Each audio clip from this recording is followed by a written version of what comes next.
affordable, balanced, tube headphone amplifiers. Why do I keep saying headphone like it's two words? This is a subcategory of a niche genre of a thing you didn't even know you thought you needed. But here it is. Let's look at a couple examples.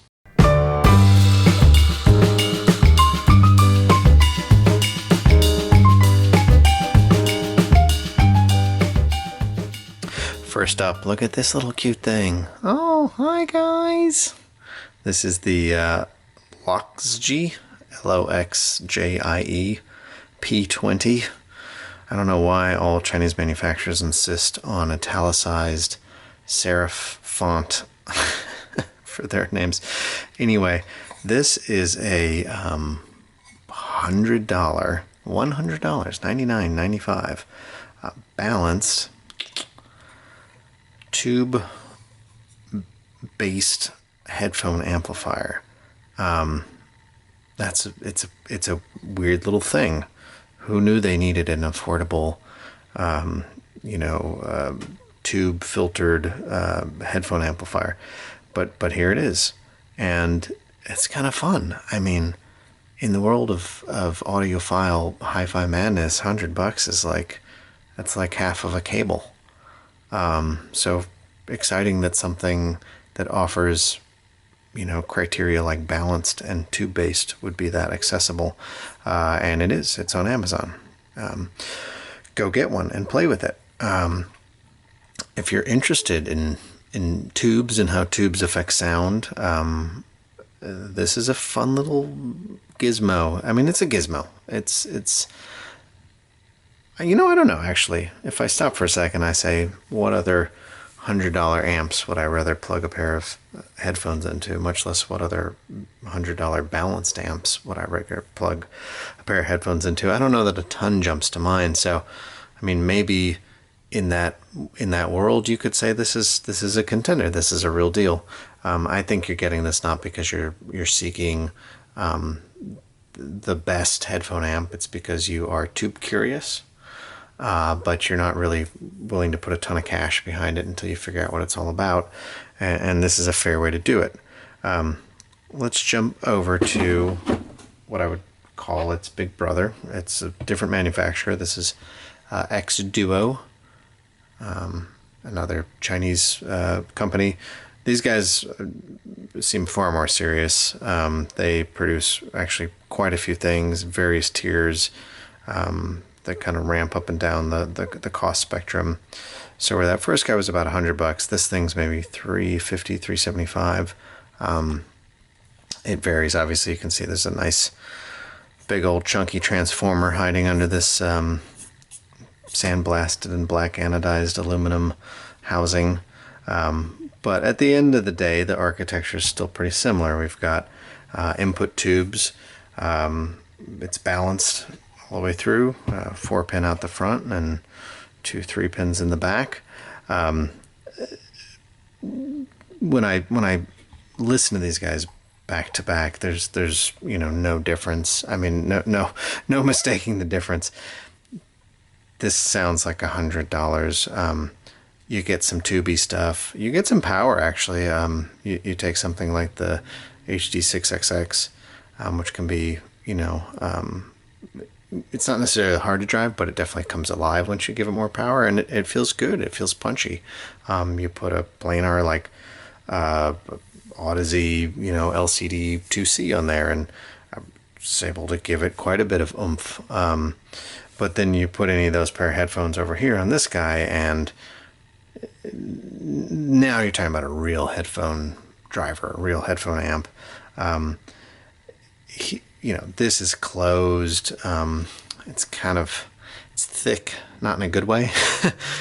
Things kind of stack up on top of each other. You don't get separation. You can swap tubes in it, and you can have some fun. And I have. In fact, none of these are running their stock tubes. This guy's got a pair of an old stock GE 5670s, and this guy's got a pair of RCA's 12A7s, which is also the ECC82, and I'll try to remember to link. There's a great article that a guy did where he put like every tube combo that you could reasonably put in this thing and listened to him and wrote like really detailed review, and it's very helpful in me finding the right tubes. The stock tubes that both these come with are fine. I think on this guy, when you're talking about such a cheap price point and something you're just kind of playing with, maybe you're fine with the stock tubes. On this guy, I think it really benefits to spend, and these aren't expensive tubes. These are maybe 10, 15 bucks a piece. And once you got 350 bucks in, you know, putting that extra small investment to get something that sounds really pretty good is I think, well worthwhile. This guy's got a lot more space, a lot more breadth to the sound.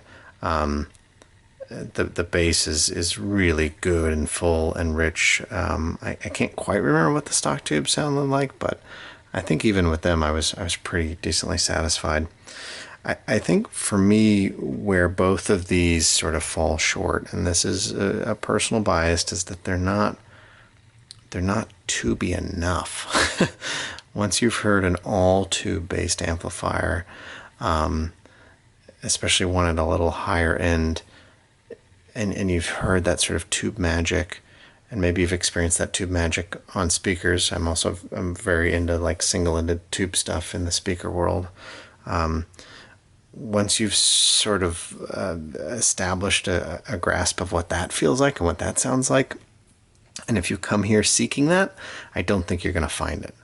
What you're going to find in the case of the Xduoo is a very nice, balanced headphone amp, with the added bonus that you can swap some tubes and have that joy and have that fun of experimenting and hearing the different ways in which tube designs impact the sound signature, and that's fun. I mean, it's geeky, it's nerdy, it's deep auto autophiliac madness. But you know, it's fun to yank a tube out and, oh, don't break it, Adrian.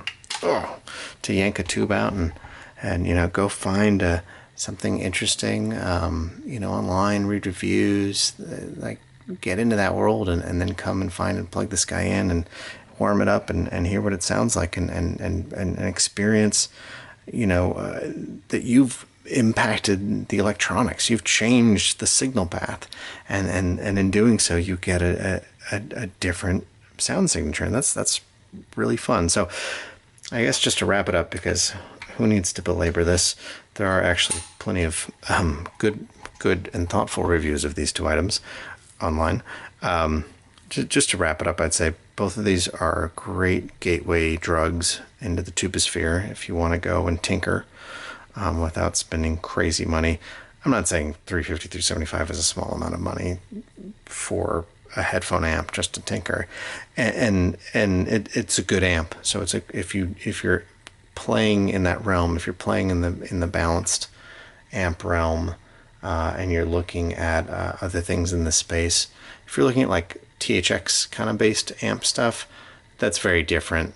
That's incredibly like clinical and detailed, and if you like that, then this is not going to make you happy. But if you're thinking about something like shit Jotunheim or something that's just big, sort of solid state, you know, warm power, I don't know if this is better or worse, but they're different and they're sort of in the same world, and I think something like this guy might be worth consideration.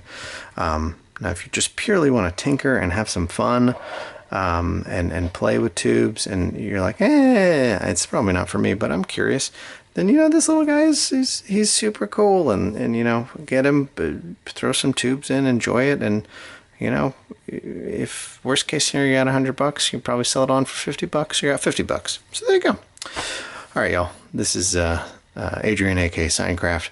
Thanks for hanging out. If you enjoyed this rambling about these two weird niche players, and you'd like to hear me talk about other things with as much disorganization and lack of insight, then please hit the subscribe button and hang out for some more, you know, super well put together videos. All right, y'all, be good.